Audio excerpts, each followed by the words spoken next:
E em nossos estúdios vamos conversar com o padre Robert Araújo, vice-reitor do Seminário Propedêutico São João Paulo II, a respeito do significado da Semana Santa para os católicos. Bem-vindo, padre.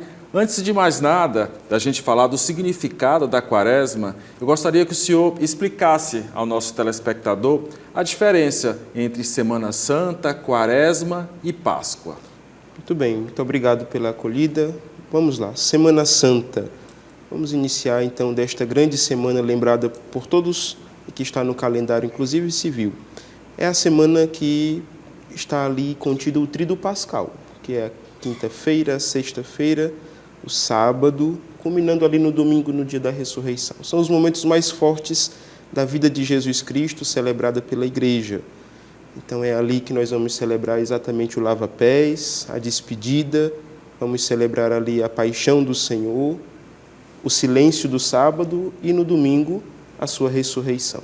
A Quaresma é o tempo que prolonga-se desde a quarta-feira de cinzas até a quinta-feira pela manhã, quando ali nós celebramos e lembramos dos 40 dias que Jesus jejuou pelo deserto, elevou preces ao Pai, e nós também, nesse tempo mais penitencial na vida da Igreja e dos fiéis católicos, fazemos então esse gesto assim como o Senhor fez.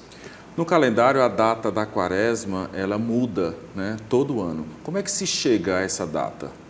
É uma data que é feita um cálculo a partir das estações lunares. Então, a partir dali, a cada ano, nós dizemos que é uma data móvel. Não é? Então, se nós lembramos do ano passado, por exemplo, vamos perceber que a data da Páscoa ela foi um pouco mais cedo do que a desse ano, por exemplo. Então, é a partir das fases da Lua, e que obviamente não coincide com o calendário civil, por isso há sempre essa alteração, né? Esse ano, por exemplo, nós vamos celebrar juntamente com os ortodoxos, porque os ortodoxos, a Igreja do Oriente, ela tem uma data fixa para celebrar a Páscoa. Esse ano vamos celebrar juntos, e aí a possibilidade o Papa Francisco abriu exatamente para que nós pudéssemos também aqui no Ocidente celebrarmos a Páscoa numa data fixa. O senhor explicou rapidamente, né, sobre a Quaresma, mas o que representa a Quaresma para a Igreja Católica? A Quaresma é esse tempo onde nós temos 3 pilares: o jejum, a oração e a esmola, ou a caridade, que assim melhor expressa aquele sentido de um olhar para o outro. Se a gente percebe nessas palavras e nesses gestos do tempo da Quaresma, nós identificamos que é, de fato, um estágio de reconciliação mesmo do homem com Deus, consigo e com o próximo. Digamos que aquela desordem que entrou lá naquela história de Adão e Eva, o pecado que adentra o mundo e, por isso, gera uma desordem no mundo, agora, por essas práticas, nós buscamos exatamente essa reconciliação total que nos é dada em Jesus Cristo.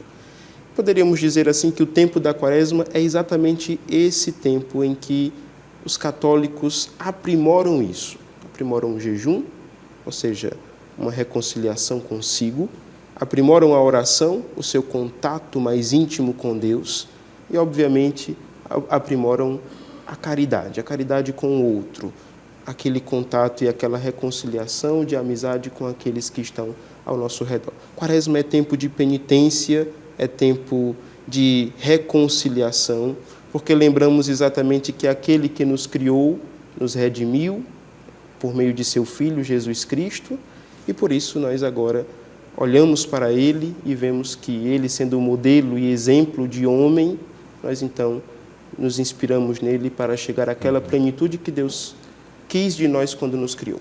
Qual é o significado mesmo das penitências e também o jejum? Eu tenho uma formação, como eu estava conversando com o senhor antes da gente começar a nossa entrevista, eu tenho uma formação católica na minha casa. A dona Iracema sempre ela passou, né, a palavra de Deus, ela também como uma pessoa muito católica. Então Eu vi muito tempo, acompanhei ela jejuando, cheguei a jejuar. Eu queria saber o significado das penitências, o que representa e o jejum também. Muito bem. O jejum é uma forma de penitência. Não é? Veja que uma das cartas de São Paulo, ele mesmo nos diz que, bom, o espírito está pronto, mas o corpo não. O próprio Jesus também fala isso, para nos alertar de que existem ainda dentro de nós paixões que são desordenadas. E aí nós podemos pensar em tantas coisas que são tão visíveis no nosso tempo. A inveja, a perseguição, a maldade que às vezes brota do coração do homem, o homem que vive pelos instintos. Nós vivemos uma sociedade ainda muito hedonista, que busca o prazer sempre, pelo prazer, o prazer pelo prazer. Talvez aqui esteja o problema disso. A penitência ela serve exatamente para moldar o nosso corpo e juntar, fazer com que seja uma unidade. Corpo e espírito caminhem juntos. E por isso, essa prática penitencial é prática para moldar o ser humano. Nós não podemos pensar a penitência apenas como algo da Idade Média, algo ultrapassado. Não, pelo contrário, é algo perene. Se nós olhamos a Sagrada Escritura, vemos que Jesus, por exemplo, jejuou 40 dias no deserto. Os evangelhos de Lucas e Marcos trazem esse dado. Jesus não precisava jejuar, contudo, como que dizendo, olha, aqui é o caminho da integração do homem com Deus. Aqui é o caminho onde o homem vai, de fato, transformando o coração, antes de pedra, num coração de carne, como nós cantamos em algum salmo.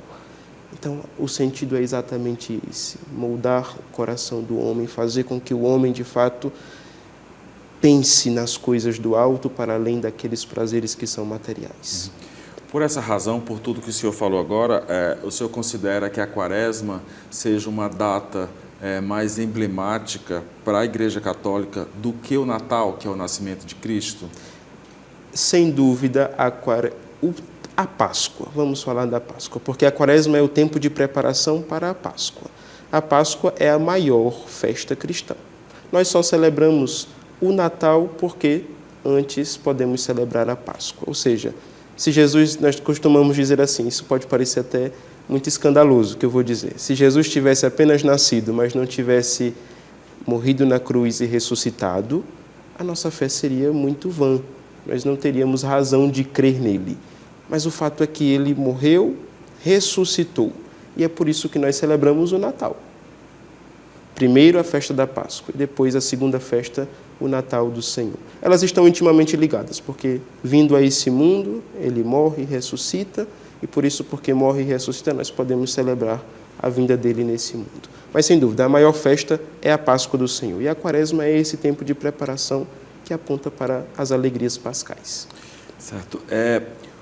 Eu queria que o senhor falasse também um pouco sobre algumas tradições que envolvem essa época. Eu tenho como muito referência, né, a minha mãe, vou falar mais uma vez, né, porque realmente eu cresci vendo, né, o significado da cor roxa. Né? Qual é o significado? Por que os católicos, muitos católicos, como a minha mãe, usam essa cor? O roxo na vida da igreja, de modo geral, lembra exatamente isso. Recolhimento, penitência, é um tempo de reflexão. E é por isso que, inclusive, os paramentos que os padres usam nesse tempo, não é? Nós dizemos a igreja se veste de roxo. É um chamado e um convite à penitência. E aqui eu posso dizer mais uma vez, a Quaresma é como que a igreja, ou Deus mesmo, gritando e chamando o homem à conversão. Por isso se veste de roxo. Gostaria de ilustrar isso, por exemplo, naquilo que está lá no livro de Jonas, no Antigo Testamento, quando Jonas é enviado aos ninivitas para anunciar a conversão. O que eles fazem? Se vestem de saco, colocam cinzas na cabeça, mudam as suas práticas. Digamos que o roxo ele tem esse mesmo significado. Padre, hoje a Quaresma ela é muito vista, a Páscoa, como um feriado, né?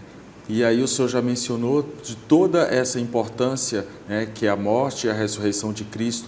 Por que as pessoas hoje elas não se entregam para esse momento e veem muito como um feriado?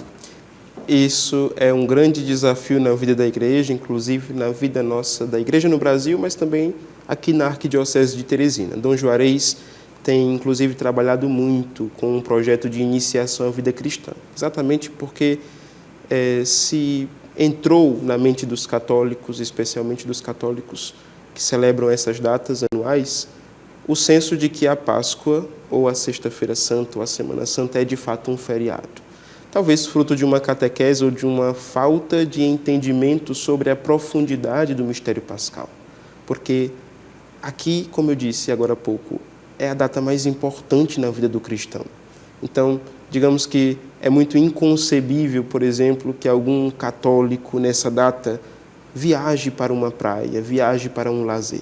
Talvez o tempo disso seja o carnaval, e aí nós podemos entender o carnaval de fato como esse tempo para o descanso. Mas a Semana Santa, aquilo que é de mais precioso na vida de um cristão, deve ser vivido como um tempo de graça mesmo, e não como um feriado. Daí eu acredito que é um pouco de falta de consciência e talvez de catequese na vida das pessoas, e também de um secularismo, ou seja, de uma indiferença àquilo que é religioso e que é fruto também do nosso tempo. Como a Igreja Católica celebra mesmo de fato a Páscoa?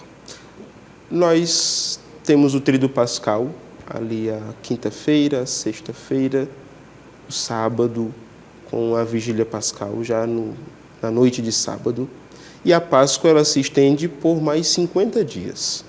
Então a Igreja celebra exatamente esses 50 dias, culminando ali na festa de Pentecostes, as alegrias pascais, ou seja, proclamando de fato o Cristo, aquele que passou pela cruz, está ressuscitado, está vivo, está no meio de nós, já não morre mais. E por isso, capaz de nós podermos dar a Ele a nossa fé, a nossa esperança, nós então podemos nos alegrar, porque a morte e tudo aquilo que antes era inimizade, inimigo do homem e de algum modo inimigo de Deus também, tudo isso foi vencido na pessoa de Jesus Cristo. O homem pode se alegrar, pode ter o seu coração feliz. Esse é o anúncio pascal. O Senhor ressuscitou e a nossa esperança é de ressuscitar também com Ele. É um anúncio de alegria. Páscoa é tempo de alegria.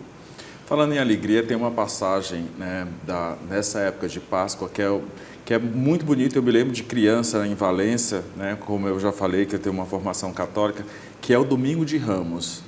Então está sempre aquele ramozinho em casa, nas casas dos católicos. Eu queria só que o senhor explicasse o que é o Domingo de Ramos. Certo, o Domingo de Ramos é o início, a celebração que marca o início da Semana Santa, A Semana Santa não é a Sexta-feira Santa apenas. A Semana Santa começa no domingo, como a Semana Civil inicia assim.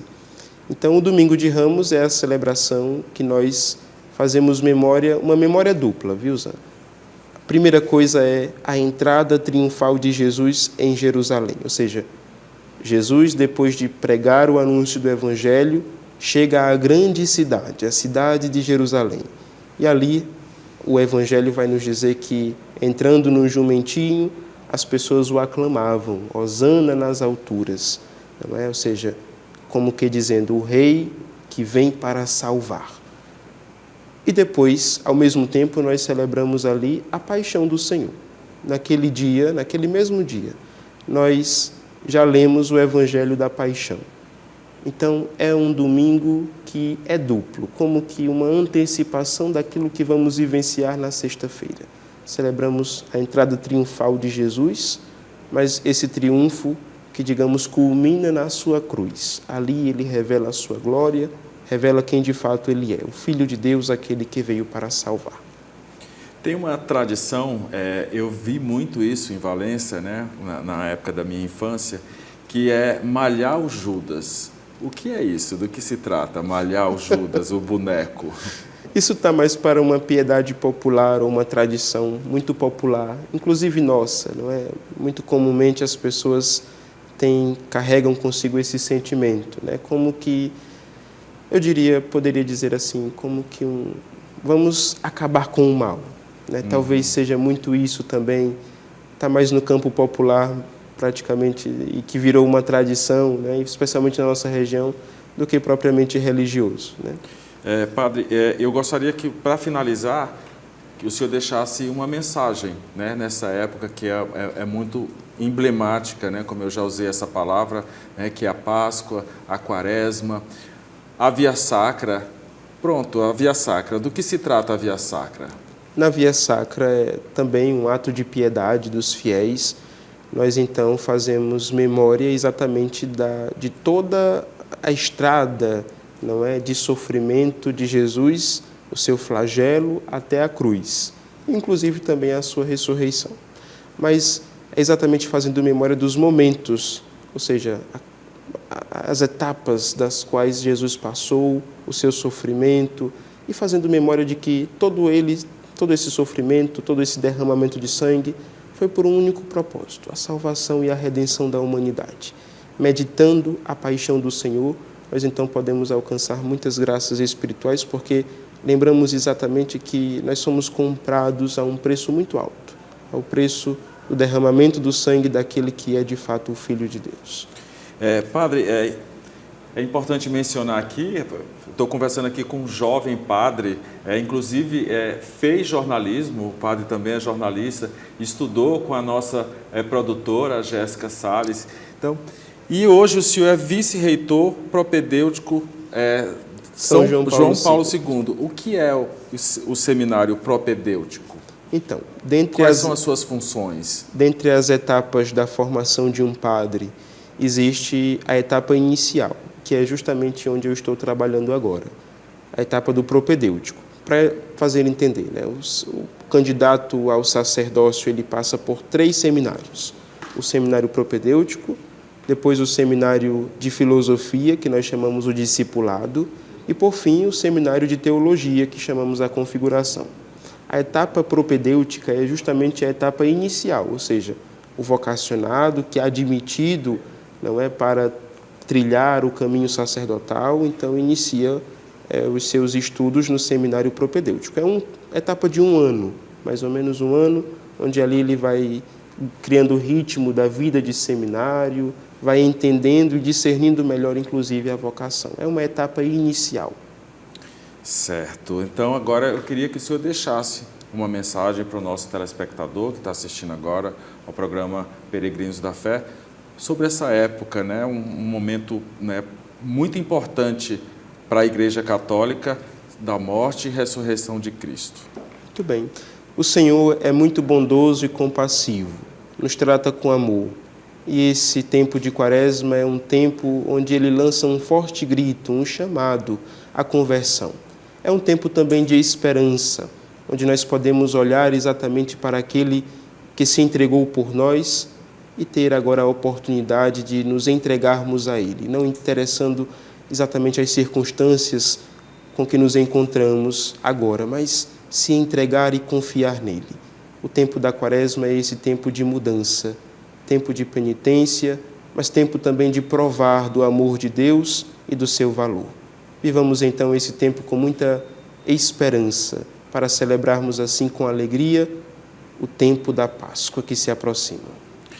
Padre Robert Araújo, muito obrigado pela entrevista, pelas explicações, pela essa sua mensagem. Gostaria de agradecer e desejar uma excelente Semana Santa para o senhor. Tudo de bom e esperar que o senhor venha aqui outras vezes. Eu agradeço, uma feliz Quaresma e uma feliz Páscoa desde agora, tá bom? Certo, muito obrigado. Para você e para os seus telespectadores.